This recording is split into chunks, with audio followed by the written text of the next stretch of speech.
hemos estado viendo a lo largo de la mañana y también a lo largo de la tarde, pues la explicación de especialistas, de historiadoras, también de investigadoras comunicantes, ¿no? que se ha hecho ahora mismo ese resumen, ese relato por parte de Bárbara Ortuño en esta sala. Y habíamos pensado, también ha habido esta mañana la participación de mesas, de las asociaciones, y habíamos pensado que era muy importante escuchar algunos testimonios que son representativos de algunos de los destinos a donde fueron nuestros exiliados y nuestras exiliadas. De tal manera que la mesa redonda que vamos a tener ahora, si ven ustedes el título, es El exilio en el resto de Europa, países democráticos versus países comunistas. Y en realidad tiene que ver mucho con dos enfoques completamente distintos de formas de vida, precisamente por la influencia de los regímenes políticos. Así que por eso habíamos pensado que era importante tener aquí la representación de mujeres exiliadas, familiares, segundas generaciones, también de testimonios, ¿no? que nos contaran un poco cuál ha sido su experiencia vital, la experiencia de sus padres. Y hemos pensado también que era interesante no solamente contrastar las diferentes experiencias de la estancia en países democráticos y en países no democráticos, sino también la experiencia de mujeres cuyos padres, o también ellas mismas, cuyos padres y madres pues fueron personajes muy conocidos, frente a aquellas experiencias de exiliadas cuyos familiares pues eran personas corrientes, aunque no me gusta llamarlos corrientes porque verdaderamente su experiencia no tuvo nada de corriente, ¿no? Pero digamos que no eran personas con responsabilidades políticas, cargos conocidos, etcétera. De tal manera que hemos convocado aquí a Carmen Tagüeña, a Nelly López y también a Violeta Uribe, que es hija del antiguo ministro de Agricultura de la República, Vicente Uribe. Lo que pasa es que lamentablemente Violeta ha tenido problemas de salud de última hora y no ha podido estar con nosotros. Pero tenemos aquí a Carmen Tagüeña y a Nelly López.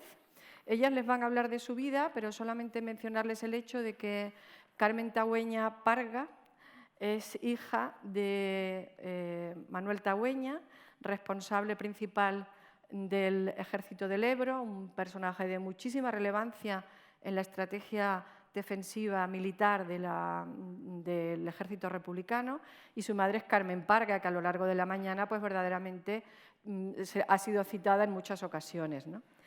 Y Nelly López Silvestre es una persona cuya familia se fue a Francia, no formaban parte su padre y su madre de ninguna responsabilidad, como decía antes, pero han tenido una experiencia muy singular que nos parecía muy interesante compartir y escuchar de primera mano. Así que les vamos a dejar a ellas unos 15-20 minutos como máximo, porque hay aquí también otras personas con experiencias también distintas, tanto en países socialistas como en países democráticos, y tal vez, pues, además de sus testimonios, podamos escuchar un poco también otros testimonios, ¿no? Así que vamos a escuchar en primer lugar a Carmen Tagüeña. Yo no voy a contar nada sobre ella porque ella misma va a hablar sobre su experiencia y su familia también. Así que, Carmen, cuando quieras. Gracias. Pues muchas gracias. Voy a empezar un poco diferente. Como dijo Albert Camus en su discurso al recibir el premio Nobel, indudablemente cada generación se cree destinada a rehacer el mundo. La mía sabe, sin embargo, que no podrá lograrlo. Pero su tarea es quizá mayor, evitar que el mundo se deshaga. Mis padres se sentían identificados con la cita anterior y con su vida y todos sus esfuerzos, incluyendo las memorias que escribieron. Mi padre, Testimonio de dos guerras, y Antes que sea tarde, mi madre, trataron de preservar el testimonio de esa generación que ya ha desaparecido y poner su granito de arena para evitar que el mundo se deshaga.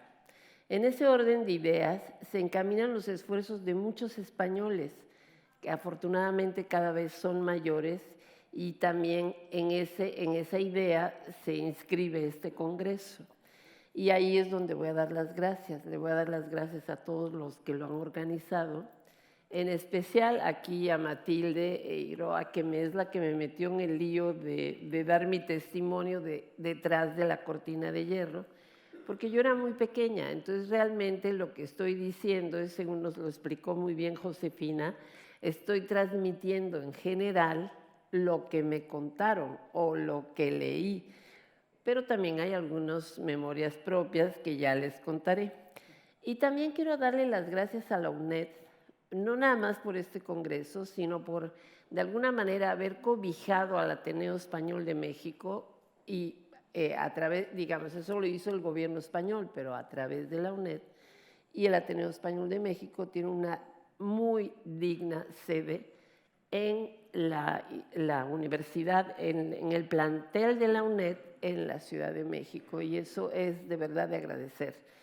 El Ateneo se ha mantenido siempre con la ayuda de alguno de los gobiernos, generalmente el gobierno español, Julio, y también el gobierno mexicano, porque a pesar de que tenemos asociados, es casi imposible vivir una institución así de los asociados.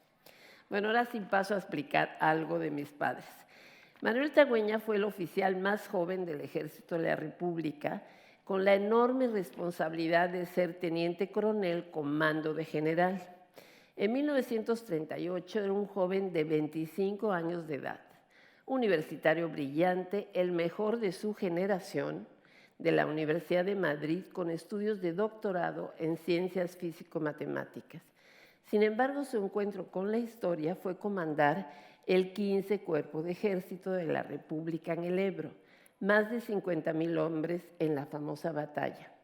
He leído distintas cifras de la batalla e incluso no coincide el número de combatientes al mando de papá, pero lo que sí es innegable es que él tenía 25 años. Y el padre que estudió conmigo para exámenes de física, el que me resolvió muchos problemas complicados en la carrera, el que me aconsejaba en mis dudas médicas, porque en Checoslovaquia además estudió medicina, el traductor de obras científicas, el profesor de la Universidad Masaryk de Brno, el profesor de la Escuela Superior del Ejército Rojo, el profesor de los colegios españoles en la Ciudad de México, lo único que quiso que pusiéramos en la lápida es Manuel Tagüeña, teniente coronel, jefe del 15 Cuerpo de Ejército de la República Española, como si fuera un testamento. Resulta que no sabemos quién, pero nos dice el que cunda la tumba en el cementerio español que alguien le pone flores. Bueno, mamá no pidió nada. Sin embargo, por un sentido elemental de justicia, mencionamos en la lápida que fue la presidenta de la agrupación del Partido Socialista Obrero Español en México. Pero lo más importante para nosotros fue dejar constancia de que en medio de tantas tormentas supieron preservar la llama del hogar. Lo anterior es un homenaje a su optimismo, a su buena disposición, a que tuviéramos una vida lo más normal posible. De ese grupo de niños y niñas españoles en Moscú, y luego en Yugoslavia y luego en Checoslovaquia, la única que no perdió un año escolar fui yo, que siempre fui a la escuela del barrio, la que fuera, y el mismo año, generalmente, bueno, muchas veces en el mismo año, asistí a 2 escuelas diferentes, y a veces las escuelas diferentes hasta eran en diferentes países. Carmen Parga escribió a los 80 años, El antes que sea tarde, que ha sido muy citado, y ella escribe que solamente es una versión femenina de la gran aventura vivida por los españoles que perdimos la guerra y fuimos forzados al exilio español exterior. Por cierto que el libro lo va a reeditar una editorial española, Renacimiento, y está editado en checo, porque mi mamá dio clases de español en la República Checa y tiene unos alumnos que saben español y editaron su libro en checo. Falta que lo editen en gallego, porque realmente lo merecería. Es una gallega distinguida y lo merecería. Bueno, las mujeres del exilio jugaron un papel fundamental. Eso ya lo estuvimos todo el día hablando de eso, pero es la verdad. porque no nada más trabajaron para mantener a sus familias, simplemente mi madre había estudiado filosofía y letras, historia, aunque no la había terminado, pero ¿qué estuvo haciendo? Tejiendo, y gracias a eso comíamos. Ella tejía suéteres, tejía vestidos, tejía todo, porque tenía una cartilla de razonamiento por trabajar en un taller de tejido. Y así, por el estilo, todas, o muchas de ellas. Pero no nada más es ese asunto. Yo creo que ellas son las que preservaron la familia. Y en los exilios políticos, el preservar la familia es muy importante, ¿sí? Es lo que te mantiene en el exilio, el preservar la familia. Porque además es imposible el regreso. Porque aunque regreses, nunca regresas al mismo país, el país ya ha cambiado. Entonces, bueno, lo que te queda es vivir en familia en el exilio. Y mamá escribe también en su libro, cuando más tarde tuve la oportunidad de conocer los traumas y presiones que tuvieron que sufrir los hijos de los rojos, que decidieron volver a España durante el franquismo, me convencía que habíamos hecho lo justo, quedándonos en México y en la emigración, lo cual a ellos les dio tristeza, pero prefirieron la emigración para que nosotros creciéramos en libertad. Yo quisiera mencionarle que después de la muerte de mi mamá tuvimos en la casa a otra mujer republicana que me gusta mencionar, que es mi tía Encarnita. Mi tía Encarnita vivió el exilio interior, falleció a los 96 años, viviendo de los recuerdos sin ningún rencor, porque ella decía, eso fue mi vida, aún los malos recuerdos son mi vida. Pero lo gracioso es que ella decía que había estado 2 veces en las cárceles de Franco por méritos propios, así lo contaba. Y eran méritos propios porque no era por ser hermana de mi papá, sino que ella algo había hecho que el régimen consideraba que debía estar en la cárcel. Aunque yo quisiera mencionar las mujeres de Rusia, que sí me acuerdo de ellas, porque me acuerdo, por ejemplo, de Esperanza Bascal, que era la esposa de un comunista, primero muy apreciado y luego perseguido, Enrique Castro.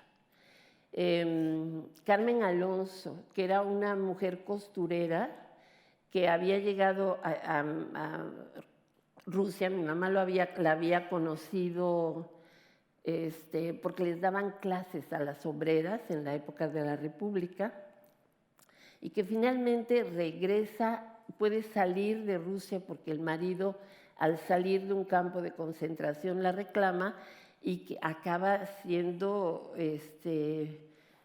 pues, personaje en Dior, en la casa Dior. La señora cosía súper bien. La esposa, creo que de Artemio Preciado, se llamaba Beatriz Eguidazu, ¿no? Y bueno, la que vivió con nosotros fue Petruca Inciarte, que Beatriz y Petruca eran de las niñas vascas que habían llegado a la Unión Soviética. Pero independientemente de esas niñas, yo quisiera mencionarle, o bueno, de esas mujeres, quisiera mencionarles las mujeres de México, porque allí llegaron mujeres con una formación académica importante ya, formación adquirida en España. O sea, mi suegra era médico, ¿sí? La señora Carmen Aguayo de Cirici Ventalló había estudiado filosofía y letras y era la directora de la preparatoria del Colegio Ciudad de México, fundado por exiliados. La señora de Altabuite era la gerente, había estudiado leyes en Barcelona. En fin, eran mujeres ya que habían estudiado en España. Se reunían en casa de mi mamá todos los miércoles. Mi mamá vivía en una calle que se llama Barranca del Muerto y pueden buscarlo en la red, las chicas de Barranca, y les sale la foto de todas estas mujeres que se reunían cada miércoles, hablaban de todo, ¿sí? Hablaban de política, hablaban de amores, hablaban de España, hablaban de México y jugaban cartas. También estaba en ese grupo, alguien mencionó algo que no se sabe nada de Dominicana, pero en ese grupo había una mujer que se llamaba Mercedes Pereña, que había sido exiliada en la República Dominicana. Sus hijos, no, ella y el marido daban clases en un colegio que iban los hijos del dictador, ¿no? Salieron de la Dominicana tan pronto pudieron, pero cuando él se puso nervioso porque sube Castro al poder en Cuba, lo detienen y lo desaparecen al marido de Mercedes Pereña. Mercedes Pereña, además de ser profesora del Colegio Madrid, dirigió durante mucho tiempo un colegio que se llama Las Vizcaínas, que es un colegio fundado por el exilio vasco, pero no republicano, sino por los emigrantes vascos tradicionales, digamos, de siempre. Mi mamá estudió en la facultad, como les dije, y quería ser historiadora, pero como decía ella, Franco me torció el camino. En su exilio enseñó a muchas personas el español. De hecho, en el libro de Matilde Eiroa hay una mención que dice que fue sobresaliente su promoción de la cultura española en la Universidad Masaryk de Brno, Checoslovaquia. Después de haber hecho la guerra con papá, porque lo acompañó en todo ese periplo, Carmen Parga tuvo ese exilio que les digo en Rusia, Yugoslavia, Checoslovaquia. En México, al principio trabajó en el Instituto Luis Vives, que es un colegio fundado por los exiliados, y luego tuvo a su cargo una cosa muy interesante, que fue el coordinar el Molino de Santo Domingo, que era un taller de grabado hecho en la troje del primer molino de América. Y luego, ya les digo, fue presidente del PSOE. Sobrevivió a mi papá muchos años. Ella editó su libro porque papá dejó dicho que no lo publicara mientras viviera Franco en España y no lo terminó. O sea, no lo terminó de editar. Mamá es la que lo edita. Tenía 58 años papá cuando murió. En cambio, ella vivió casi hasta los 90 y pudo hacer muchas otras cosas en su vida. Lo que sí les quiero decir es que yo rápidamente, o lo más pronto que pude, decidí no ser exiliada, porque yo llegué muy joven a México, a los 14 años. Entonces, al principio en el Vives estuve un poco despistada, porque era un colegio de exiliados con una cultura muy especial, no era ni una cosa ni otra, no era ni España ni México. Pero enseguida que entré a la UNAM dije, no, esto es lo mío, yo voy a ser mexicana. Nadie lo puede. Es más, yo razonaba, yo aprendí el español en México, ni siquiera lo hablo con la C, ni siquiera me sé las palabras españolas, o sea, ya, soy mexicana. Y así hemos criado también a nuestros hijos, mi hermana y yo, porque pensamos que la gente tiene que ser libre para desarrollarse en donde viva, que se desarrolle a su aire. Mi mamá escribió sus memorias, como dijeron por la mañana, para recordar a sus nietos y en general a las nuevas generaciones las desgracias, calamidades y tragedias que pueden provocar la irracionalidad y el fanatismo. Mi mamá, en realidad en el libro, empieza por contar su vida en España, donde hay una anécdota muy graciosa porque su madrina dijo, esta niña es moscovita. ¿Y saben por qué? Porque le preguntó a sus papás, oigan, ¿por qué los niños ricos tienen mejores regalos que los niños pobres? Cuando era pequeña, entonces la madrina dijo, no, esta niña es moscovita. Pero o sea, mamá, cuando escribe sus memorias, no crean que escribe mucho de Galicia, es casi un libro que le faltó, hubiera sido fantástico que lo escribiera. Pero eso sí, en mi casa, por ejemplo, yo siempre fui carmiña, siempre que hubo posibilidades comíamos caldo gallego, la empanada, todo eso. Y mi tía, ya en silla de ruedas, un día nos mira y dice, ustedes hagan lo que quieran, porque yo me voy a La Coruña, aunque sea caminando. Les voy a decir que estábamos en México, sí, porque ella iba a ir caminando a La Coruña. Y también los abuelos gallegos, porque los papás de mi mamá estuvieron en la URSS, cumplieron ahí un papel muy importante. El abuelo iba a las colas, porque la técnica en Rusia es que te pusieras en la cola que fuera, porque daba lo mismo lo que vendieran. Lo que tú comprabas luego lo podías cambiar y no importaba si te servía o no te servía, había que comprarlo. Entonces mi abuelo se ponía en la fila y cuando a alguien se le trataba de pasar, él sacaba un diccionario español, ruso, buscaba una palabrota y decía, léala, léalo. Pues la gente generalmente lo respetaba. Él estaba muy contento de poder llegar al círculo socialista, ya saben, del oeste y contar sus aventuras, pero no lo logró porque él muere en la URSS. La abuelita también fue una ayuda muy valiosa porque vivíamos juntos, o sea, nosotros vivíamos justo con Pepe Díaz, que era el sobrino del, no, Vela, era Pepe Vela, que era el sobrino de Pepe Díaz, su familia, nosotros y mis abuelos. Y la abuela nos cuidaba a nosotras, a las niñas, mientras nuestras mamás hacían colas o trabajaban en cosas. Mi abuela me atendió muchísimo, me cuidó que no me contagiara, o sea, me apartaba de todos para que no tuviera yo contagios. Me subía escaleras arriba para que no me cansara.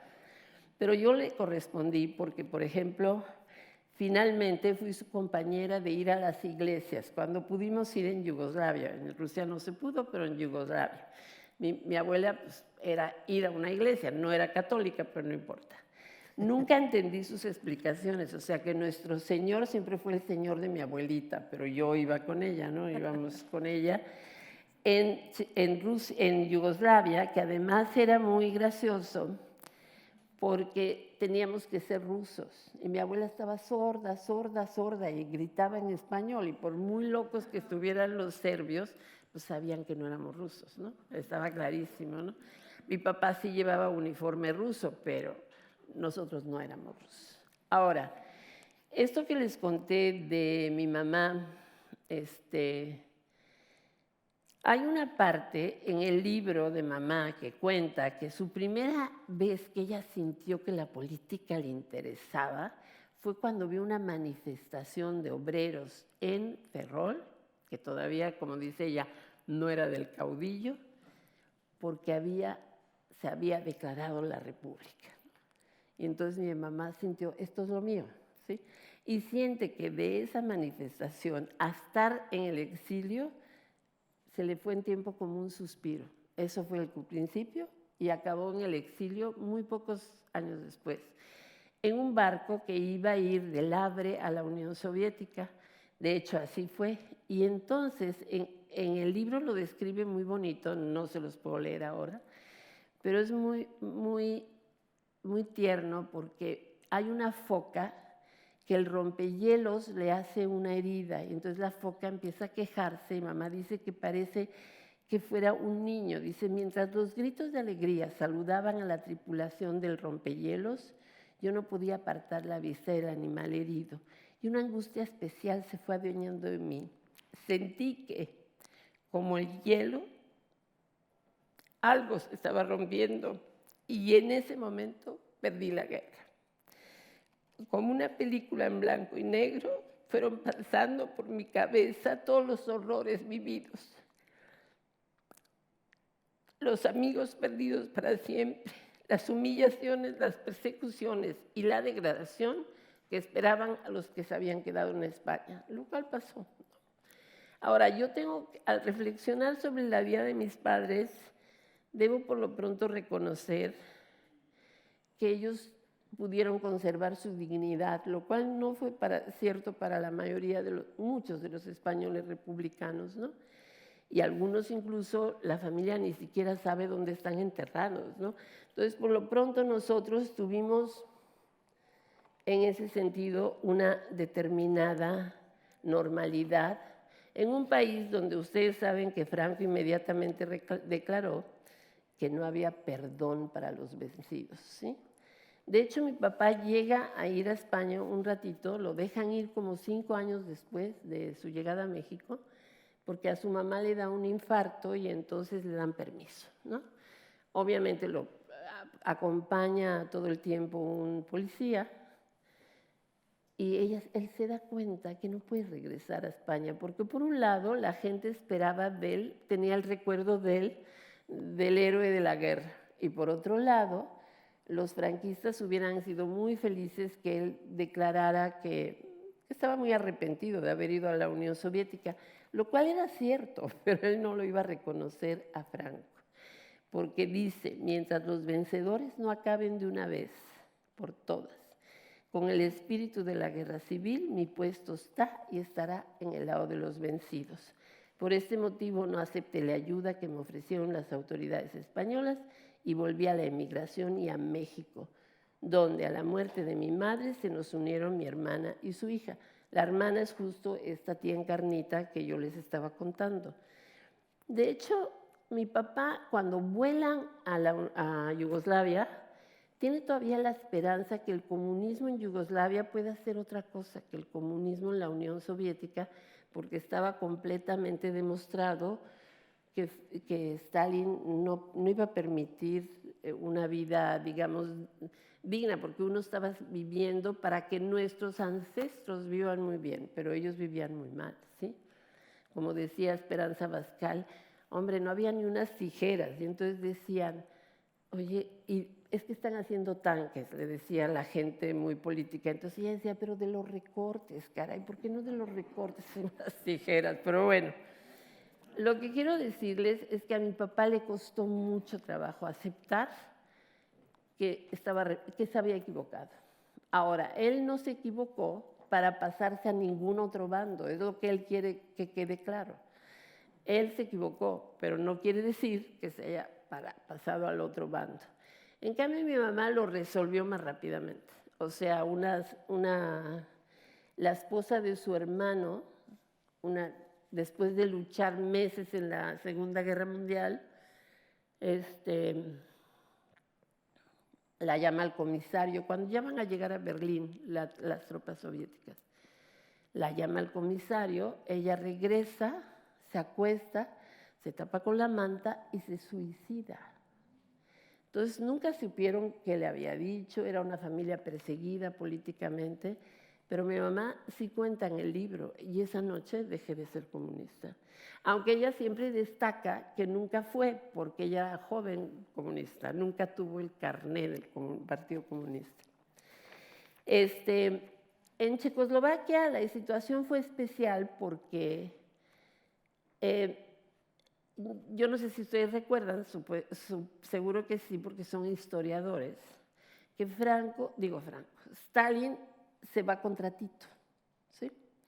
Lo declaran traidor, el Partido Comunista Yugoslavo, etc. Y entonces mi papá, en el grupo de españoles, dice, pero no es cierto, yo no estoy de acuerdo. Pero por disciplina al partido, me voy con el partido a Checoslovaquia, lo cual fue peligrosísimo porque lo hubieran podido mandar a Siberia, pero no lo hicieron, lo mandaron a Brno.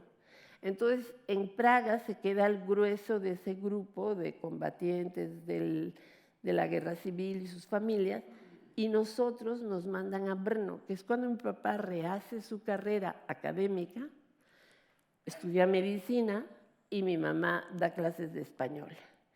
Y nosotros vivíamos en Brno muy tranquilamente. De repente, Stalin empieza a hacer, ¿cómo se llama?, sus famosas purgas, y medio tratan de meter en una de las purgas a mi papá, que no lo meten, y entonces mi papá dice, ahora sí, si salgo de esta, me voy de este país. Y entonces pide ayuda a la familia en México y finalmente nos conceden la entrada a México y mi papá finalmente lo dejan salir el Partido Comunista con la promesa de que no iba a decir cosas feas de ellos, lo cual mi papá cumplió porque además no tenía ganas de saber de política, ya estaba de política hasta el gorro. Escribió todavía un solo artículo, que fue una cosa de un yugoslavo que se llamaba Milovan Djilas, y entonces lo defendió, y ahí sí quedó claro que estaba en contra del Partido Comunista. Pero bueno, fuera de eso ya llevamos una vida muy pacífica en México. Muchas gracias.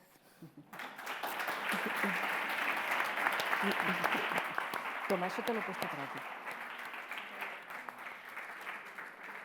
Bueno, pues muchas gracias, Carmen.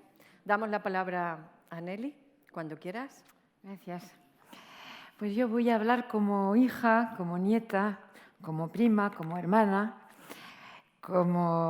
y también como ciudadana de hoy, comprometida en el ámbito cultural y sobre todo en la defensa y la promoción de los derechos culturales. Y hoy, desde esta mañana, se hablan de las mujeres exiliadas que se fueron de España en barco o en avión. Yo voy a hablar de las que se fueron andando. Primero voy a hablar del camino de mi madre y de mi abuela y luego voy a ampliar para hablar de las familias, tal como como mi madre y yo las veíamos en Bourges, en el centro de Francia. Ana Silvestre Gelabert es mi madre. Se murió el año pasado con 92 años. Nacida en el año 26, le pilló la guerra civil, pues tenía 10 años. Con 7 hermanos, era la hija única, la chica única, de una familia humilde de la provincia de Gerona. Una familia con valores republicanos, humanistas, poniendo muy alto la educación, la justicia, la igualdad. Empezando estos valores en el propio ámbito cultural, familiar. Mi madre me contó que a los compañeros estuvo en 34, que mi abuelo, que era, ahora me sale la palabra en catalán, que era albañil, la llevó a un meeting con 8 años de compañeros a Gerona. La dictadura y el exilio forzado le robaron pronto a su padre y a uno de sus hermanos, que murieron en los campos de Argelès, en Francia, por malos tratos.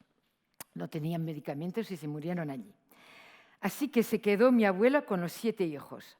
Los mayores fueron a Francia, se habían refugiado en Francia. Por su lado, quedaron entonces en España mi abuela, que se exilió también en Francia en febrero de 39, con un hijo pequeño, y mi madre, que tenía 13 años. Les llevaron en Bretaña, porque no podían elegir. Las autoridades decían en campos de mujeres, como se ha dicho esta mañana, y de niños, y ellos les tocaron en Bretaña, en un campo para mujeres y niños. No les dejaban salir, les insultaban a través de las rejas. Un día las autoridades francesas les colocaron en familias voluntarias y compensadas. Les tocó una familia que les trató con dignidad y otra vez las autoridades dijeron: os cambiamos otra vez de sitio. Entonces empezó lo duro. ¿Por qué? Porque siguiendo los acuerdos que hubo entre la dictadura de Franco y el Estado francés, recordamos que el general Pétain fue embajador de Francia en España de marzo 39 hasta mayo 40. Entonces, siguiendo estos acuerdos, llevaron a mi abuela, a mi madre y su pequeño hermano, les llevaron sin palabra en un tren especial, porque otra vez les cambiaban de sitio, y en la estación de Burdeos se enteraron por altavoces de los militantes de la CGT, que es un sindicato francés, y de militantes del Partido Comunista, se enteraron así que les llevaban otra vez de manera forzada, que les llevaban a España.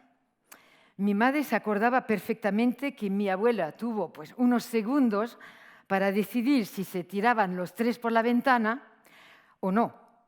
Y cuando vio los policías franceses golpear y aporrear en el andén los que habían saltado por la ventana, pues decidió por sus hijos, los 2 hijos, no moverse. El Estado español les obligó a volver donde residían al momento de estallar la guerra. Así que ellas y los 3 se volvieron en Cataluña, donde ya no tenían ni familia, ni casa, ni nada. Para mi madre, estos años de posguerra fueron los más duros. Sin trabajo, sin recursos, sin apoyo, sin casa, sufriendo cada día, como todos los que habéis conocido vosotros, insultos, amenazas, humillaciones.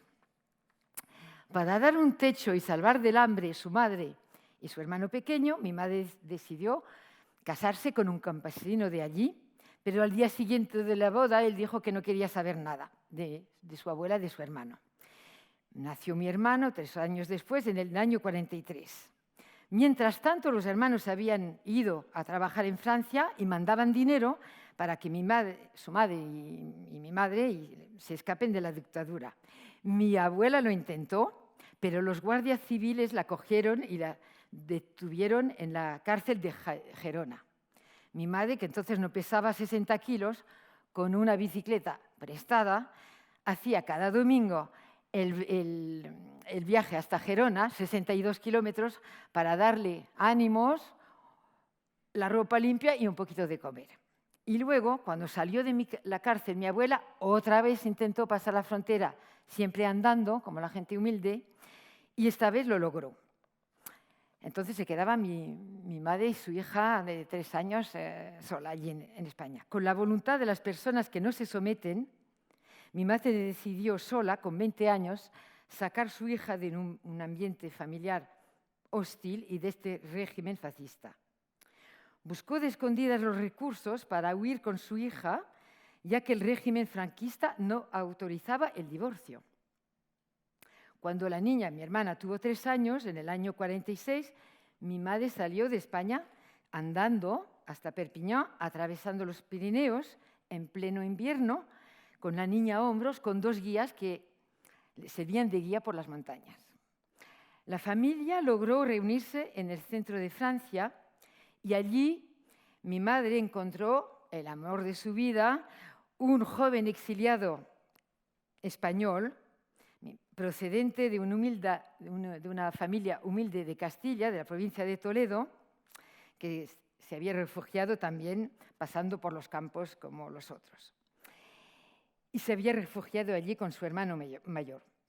Habían sido los dos guardias de asalto durante la Guerra Civil y después combatieron por la libertad en Francia contra los fascistas alemanes. Mi padre estuvo arrestado y encarcelado por la Gestapo en París, en la cárcel de la Santé. Le trasladaron en Alemania y él se salvó saltando de un tren en marcha.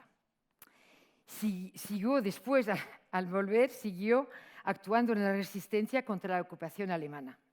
Cuando conoció a mi madre, que trabajaba entonces como mujer de limpieza, mi padre organizaba actividades políticas del Partido Comunista Español, prohibidas en Francia, en el departamento del Cher. La politización de mi padre contribuyó a la educación política de mi madre, que consideraba que la política era cosa de todos, hombres y mujeres. Ella luchó toda su vida para que las mujeres tomen conciencia de sus recursos, que reivindiquen libertad, independencia económica, igualdad de géneros. Esto ella lo llevó a él. Lo hacía en todas circunstancias, con familiares, con amigas, con vecinas. Los dos eran autodidactos. A lo más había ido a la escuela hasta los 10-11 años. Mi padre conocía la historia perfectamente, en detalle y en profundidad, gracias a sus actividades, sus encuentros y sus lecturas. Él solamente leía libros de historia. Mi madre leía de todo, menos fotonovelas, que las odiaba, o revistas de famosos, que los odiaba.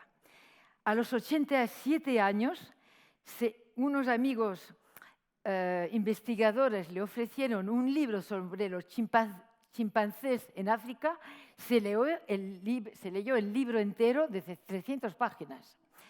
Y a los 89 años, casi 90, estaba conmigo en París cuando hubo los atentados terroristas de Charlie Hebdo. Quiso venir conmigo todo el día, hizo la manifestación en las calles de París conmigo a los 90 años. Voy a hablar ahora de las consecuencias del exilio de nuestra madre, de todas nuestra madre, sobre nuestra vida y los entornos sociales. Claro, lo primero es que la vida de mi hermana cambió rotundamente al llegar a un ambiente familiar sereno, atento, rico de valores humanos. Al final de los años 50, con muchísimas precauciones y a pesar de los controles de la policía que vigilaban cada desplazamiento de mi padre, mis padres aprovechaban de las vacaciones para ir a ver su familia en la provincia de Toledo, porque toda la familia de mi padre estaban aquí. La familia de mi padre se había quedado ahí, ¿por qué? Porque eran campesinos y que estaban atados a la tierra. lo poco que tenían. Mi hermana no podía venir con nosotros durante años. ¿Por qué? Porque era menor de edad y que si pisaba en España corría el riesgo que la llevasen de autoridad a su padre. Mi madre tampoco vino en Castilla los primeros años de su unión con mi padre. ¿Por qué? Porque la familia paternal, bajo influencia de las reglas del catolicismo de sumisión de la mujer a su marido, esta familia no estaba muy dispuesta para acoger una mujer casada, con una hija y además catalana. Después del primer contacto, toda la familia se llevó luego todos muy bien con ella. Quiero mencionar también como las consecuencias, cuánto sufrió mi familia paternal, la que se quedó en el pueblo, durante todo el franquismo, como todas las demás, y sobre todo las que habían expresado su adhesión a la República, pero más las que tenían hijos. Bárbara hablaba esta mañana del estigma rojo, pues al tener 2 hijos rojos en Francia, pues estas familias sufrieron más porque estaban señaladas, vigiladas y humilladas. Gracias a mis primas que están aquí hoy, que esto lo saben muy bien. Vuelta atrás, voy a hablar de mi vida. Empezó en el año 52 con mi nombre y tenemos un punto común con Carmen, que Carmen no está bautizada, me lo ha dicho, y yo tampoco. Y no solamente no estaba bautizada, pero cuando nací mis padres no quería que me llamase yo María de los dolores y de los sufrimientos. Me llamaron Nelly. Y claro, ¿por qué mi vida empezó con el nombre? Porque mi madre ya había ingresado a la maternidad en Bourges y el jefe de la maternidad dice, no, este nombre en Francia no es católico, no lo puedo aceptar. Entonces mi madre se salió de la maternidad, dio luz a mi casa para que me pueda llamar Nelly. Bueno, todo pasó bien, me llamó Nelly y 3 o 4 años después, cuando mi padre me quiso presentar a la familia en la provincia de Toledo, el consulado dijo que no, que yo no me podía, que no pasaba yo la frontera y que no me podía llamar Nelly si quería pasar la frontera.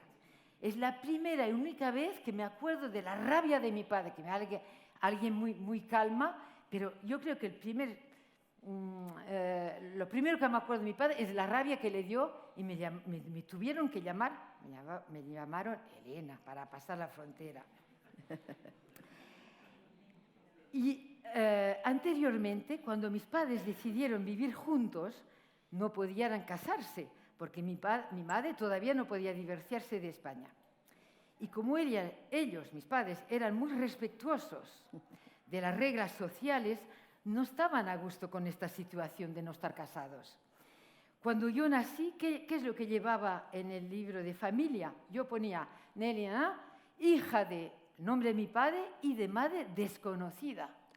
Y cuando yo llevaba papeles de la escuela, o sea, cosas para decir que el día siguiente faltaba un profesor, mi madre no podía firmarlos, podía, pero no lo hacía, porque no se sentía, porque la privaron de sus derechos de madre.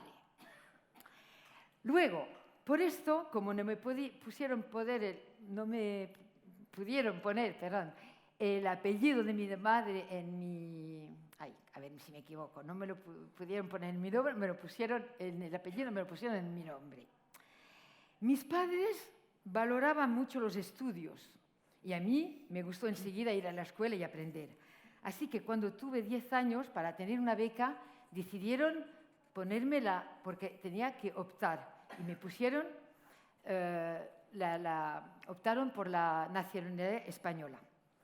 Hoy tengo la nacionalidad francesa. Hoy tengo la nacionalidad francesa y he podido recuperar hace unos años, gracias a la 7ª disposición adicional de la Ley de Memoria Histórica de Zapatero, he cogido esta nacionalidad y hoy legalmente soy española en España y francesa en Francia, pero no. Yo soy, en todos sitios y circunstancias, española y francesa. Como me queda poco tiempo, voy a pasar bastantes cosas.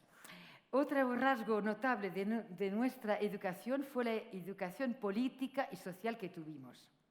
No nos formaron, mis padres y mis tíos, a las doctrinas de un partido político, en ocurrencia el Partido Comunista. Nos enseñaron las maneras de comprender la historia para inventar un futuro digno de la humanidad.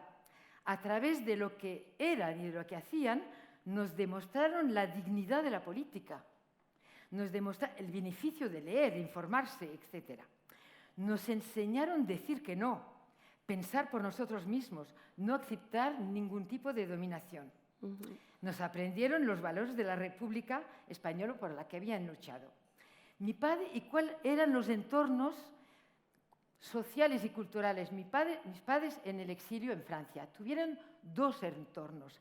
El del trabajo, mi padre trabajaba en una fábrica metalúrgica donde había 500 obreros, entonces nosotros vivíamos en un barrio en las mismas casas que los obreros franceses alrededor de la fábrica. Y el otro entorno que teníamos pues fue todas las familias españoles, y eran muchos del departamento del Cher porque carecían de mano de obra agrícola, y claro, los hombres fuertes de Castilla que habían ya trabajado mucho, pues les habían cogido por allí. Sin embargo, las amistades profundas e íntimas construyeron en Burges y en la provincia fuertes solidaridades entre las familias. Los hombres eran activos en política, se veían las reuniones políticas, pero sabían manejar la clandestinidad para no estar arrestados y no poner en peligro sus familias. No se incluyeron en los sindicatos y partidos franceses. Las mujeres se veían entre semana y los domingos cuando se juntaban para café, comidas, juegos de cartas, etc. Los hombres trabajaban todos. Las mujeres guardaban, como se ha dicho hoy, los cargos tradicionales, niños, comidas, casa. Las que trabajaban duro eran las que eran viudas o separadas por la guerra. Las mujeres hablaban peor el francés que los hombres, ya que los hombres tenían que hablar francés en el trabajo. Las mujeres no sacaban carnet de conducir porque no era el papel de la mujer tradicional, la mujer española. Y también porque muchas no sabían escribir ni leer el francés, y a veces tampoco el español. En cuanto a las afiliaciones políticas, todas las familias sabían muy bien, estos son anarquistas, estos son comunistas, esto se sabía muy bien. Y a veces las tensiones que había entre estas familias de la República también se insinuaba entre los hijos. Quería decir también que nosotros, si comparamos, éramos las dos familias, la de mi primo que está aquí, y yo, sobre los 7, 4 fuimos a la escuela de ingenieros de universidad, que los hijos de los obreros allí no fueron, que mis primos aquí, del pueblo de la provincia de Toledo, los he contado 13, ninguno tuvo estudios universitarios. Luego sí, sus hijos sí, pero ellos no. La contribución de mi madre y de otras mujeres a nuestra propia historia ha sido tal vez de enfrentarse con tantas dificultades a su propia historia, que estas dificultades, para superar estas dificultades, pues les han dado muchas fuerzas para el futuro. Los límites de la acción de estas mujeres anónimas del pueblo ha sido que, claro, todos los valores y toda la acción que han tenido se han quedado en un ámbito privado. Y hoy justamente tenemos, con acontecimientos como esto, el privilegio de expresar una palabra compartida en un ámbito público. Y hoy lo que quiero decir es que todo lo que oigo y que voy a oír durante estos 2 días con vosotros, es lo que me parece a mí es que lo que está en juego es que todos estos trabajos, si se quedan en salones como hoy, no puede ser. O sea que todos estos trabajos maravillosos que los investigadores, investigadoras están haciendo, que las asociaciones como Retirada 37 están haciendo, sin la asociación de Luis, de mi primo, no estaría hoy aquí, porque son asociaciones que nos han puesto en relación con los investigadores. Entonces, sin todo este trabajo, Y hoy hay un déficit de formación histórica de toda la ciudadanía y de la juventud. Y entonces yo creo que deberíamos todos juntos también reflexionar y hacernos esta pregunta. ¿Cómo podemos transmitir la cultura histórica más allá de los círculos universitarios? Por esto, mil agradecimientos a todos los que han tomado esta iniciativa y a todos los investigadores y las asociaciones. Gracias, por supuesto, por haberme invitado. Me gusta poder valorar con todos vosotros la contribución silenciosa de las mujeres a su sociedad y tener durante estos 3 días el honor y el placer de poderos conoceros y escucharos. Gracias por su atención. Yo quiero decir 3 cositas. Perdón, sí, no.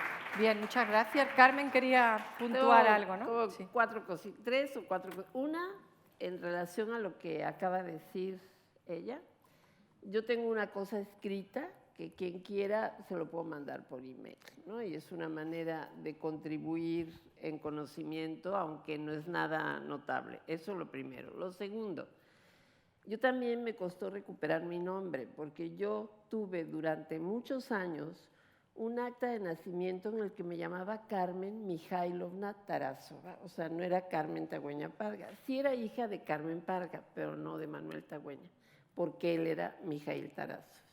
De hecho, mi mamá, que era como muy graciosa, cuando se enojaba con él, decía, mira, la niña es mi hija. Pero bueno, recuperé mi nombre. Pero al principio de todo dije que yo estaba transmitiendo cosas que me habían dicho, pero yo también tuve 2 intervenciones políticas importantes en la URSS. Una, en la alfombra de Dolores Ibarruri, que le expliqué que en Rusia había clases sociales. Le dije, claro, aquí hay clases sociales. Yo tenía 5 años. Está la clase de los generales. Ese era un vecino nuestro que sí era general y me regalaba chocolate. Era la clase pudiente. Está la clase de los nichevó, o sea, ni fu ni fa como nosotros. Y está los pobres. Masha, que viene a ayudarle a mi mamá a lavar la ropa, es la clase pobre. Entonces, Dolores me miró como diciendo, bueno, ¿esta niña de dónde salió? ¿No? Y la otra cosa que cierra lo que dijo mi mamá en la Plaza Roja, cuando se acuerdan que vio a Stalin que dijo, pero qué pequeño. Bueno, me llevó a la Plaza Roja antes de salir de la URSS y yo dije lo mismo, pero en ruso. Dije, pero какой маленький. Entonces todo el mundo me tapó la boca. Así fue. Porque sí era pequeño. Bueno, ya. Gracias.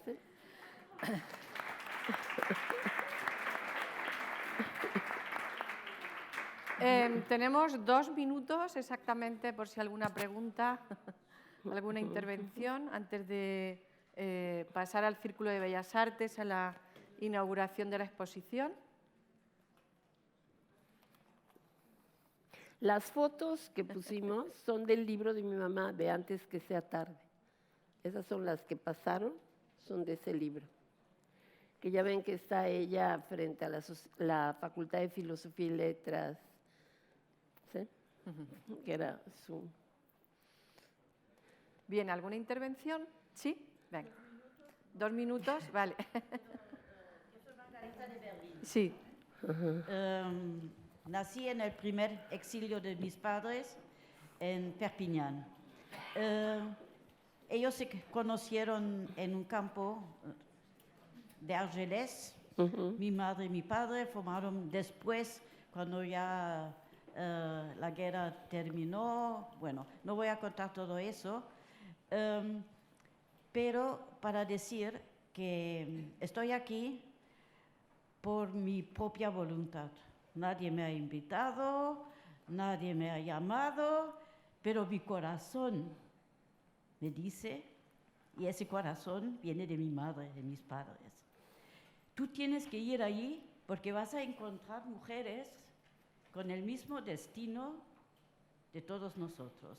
Mi madre falleció muchos años, no antes del año 1978, pudo regresar a España. Y eso en un tiempo bastante complicado porque ya vivían en su segundo exilio en la República Democrática Alemana.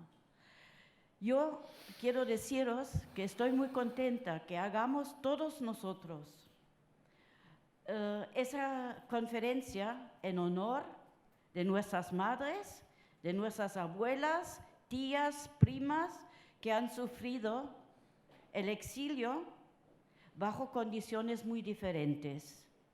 Y yo creo que estarían orgullosas de nosotras, sabiendo que nosotras aquí estamos recordando no solamente, como siempre se hace, a los hombres valientes, luchadores, a las mujeres, porque yo creo que nuestras mujeres, nuestras madres, tías, abuelas, han luchado no menos que nuestros padres.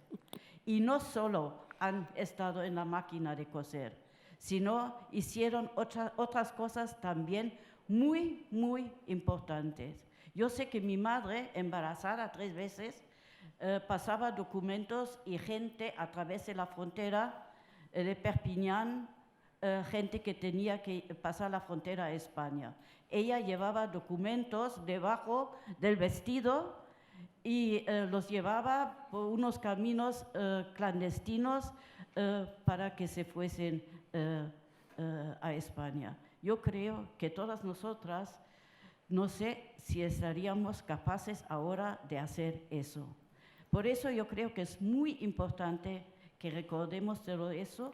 Y yo a veces pienso, cuando he escuchado a la francesa, yo soy alemana, pero yo ya no digo que ni soy francesa porque nací en Francia, de padres españoles, catalanes, y alemana ahora. Yo soy europea y todos nosotros somos europeos. Y yo creo que eso es muy importante. Y quizás nuestras madres, abuelas o tías han cruzado camino. Quizás conocía a mi abuela, tu abuela, quizás mi madre conocía así. Y yo creo que eso es la importancia de estar aquí. Yo podría hablar del exilio en la República Democrática Alemana. Quien lo quiere saber, yo también escribí un libro sobre el exilio republicano en la RDA. Pero eso iría muy allá. Pero quiero mencionar una cosa. Hace 80 años que terminó esa brutal guerra, ¿no? Nuestros padres tuvieron que exiliar. Estuvimos 50 años más o menos. Yo en la República Democrática Alemana tuve una vida bastante buena. No me puedo quejar de un día que no me hayan reconocido como una persona digamos, especial, porque entonces el exilio español en la RDA se reconocía. Mis padres y los otros eran, en total, vinieron primero 34, entre ellos Irene Falcón, pero después se unieron las mujeres y los niños, pagado por el Estado de la República Alemana, y un grupo, 120 personas, digamos. Estudios gratis para los hijos. Y mi madre tuvo la oportunidad de formarse y tener una profesión que nunca hubiera podido ser periodista, creo yo, en el pequeño pueblo catalán donde nació ella. Entonces, pero 80 años, 50 años que pasaron así. Pero hace 30 años que cayó el muro en Alemania. Este año son 30 años. Muchas veces me preguntan, ¿y tú qué piensas de la caída del muro? Y yo no sé qué cara pongo, porque no me veo yo sola, ¿no? Me ven siempre los otros. Tengo el corazón roto, porque yo sé lo que hizo la RDA para nosotros. Y siempre digo, qué bueno que la mayoría de los españoles, de los hombres, ya habían fallecido. Muy, muy pocos de ellos, mi padre tampoco, pudo regresar a España. siempre soñando de sus paseos en Salao con un libro en la mano, hablando de Federico García Lorca y todo eso, ¿no? Ellos no habían regresado porque nosotros no podíamos salir del país. Y ahora eso es una parte de mi corazón. La otra parte, yo digo, bueno, ¿qué hubiera pasado ahora o qué pasará ahora con los que quedan de los españoles? La pensión que tenían, nulo. De un día a otro ya no había reconocimiento. Esos 30 años, para los que quedaban de la primera generación, de un día a otro sin reconocimiento. Yo creo que es normal. Margarita, disculpa, pero tenemos que ir yo terminando. No estaba contenta en ese momento cuando me hacen esa pregunta. Yo estoy contenta por la libertad que tienen ahora los alemanes. Muy bien. Y yo también. Muy bien.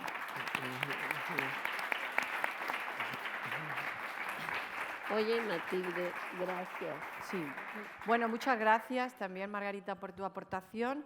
Y ahora es el momento de ir al Círculo de Bellas Artes para la inauguración de una exposición sobre María Zambrano y el método de los claros. Muchas gracias a todos ustedes, a todas, por estar aquí todo el día escuchando con tanto interés a todas las conferencias y los testimonios.